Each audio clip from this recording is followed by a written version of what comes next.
Friends welcome to my channel. రెండు తెలుగు రాష్ట్రాల్లో బంగారం మరియు వెండి ధరలు ఎలా ఉన్నాయో తెలుసుకుందాం. ఫ్రెండ్స్, ఈరోజు బంగారం కొనుగోలు చేయాలనుకున్న వారికి గుడ్ న్యూస్ అని చెప్పాలి. జాతీయ మరియు అంతర్జాతీయ మార్కెట్లో గత 2 రోజులుగా తగ్గిన బంగారం ధర వరుసగా ఈ రోజు కూడా తగ్గుదల నమోదు చేసుకుంది. దీంతో కొనుగోలుదారులకు కొంచెం ఊరటనిచ్చే విషయం అని చెప్పాలి. ఈ రోజు బంగారం మరియు వెండి ధరలు తెలుసుకునే ముందు మాదొక చిన్న రిక్వెస్ట్ ఫ్రెండ్స్, ఎవరైనా మన ఛానల్ని ఫస్ట్ టైం చూస్తున్నట్లయితే సబ్స్క్రైబ్ చేసుకోండి. సబ్స్క్రైబ్ చేసుకొని బెల్ బటన్ యాక్టివ్లో ఉంచుకోండి. ఇలా చేయడం వల్ల మేము చేసే ప్రతి వీడియో మీకు నోటిఫికేషన్ రూపంలో వస్తాయి. అలాగే ఒక లైక్ ఇవ్వండి. మీరు ఇచ్చే లైక్ మాకెంతో సపోర్ట్ని ఇస్తుంది. రెండు తెలుగు రాష్ట్రాలైన ముఖ్య పట్టణాలు హైదరాబాద్, విజయవాడ, విశాఖపట్నం 22 క్యారెట్ల 10 గ్రాముల బంగారం ధర 250 రూపాయల తగ్గుదలను నమోదు చేసుకొని 68,250 రూపాయల వద్ద సేల్ అవుతుంది.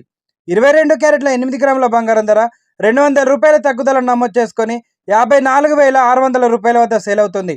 24 క్యారెట్ల 1 గ్రామ్ బంగారం ధర 6,825 రూపాయల వద్ద సేల్ అవుతుంది.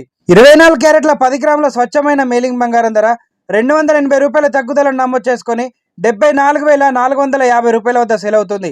24 క్యారెట్ల 8 గ్రాముల బంగారం ధర 224 రూపాయల తగ్గుదలను నమోదు చేసుకొని 59,560 రూపాయల వద్ద సేల్ అవుతుంది. ఈ రోజు కేజీ వెండి ధర 96,000 రూపాయల వద్ద సేల్ అవుతుంది. ఈ రోజు బంగారం ధర తగ్గిన వెండి ధర మాత్రం స్థిరంగా కొనసాగుతుందండి. ఫ్రెండ్స్, ప్రెజెంట్ బంగారం వెండి ధరలు తెలుసుకున్నారు కదా ఫ్రెండ్స్. ఇలాంటి డైలీ అప్డేట్స్ కోసం మన ఛానల్ని సబ్స్క్రైబ్ చేసుకొని ఫాలో అవ్వండి. Thank you for watching.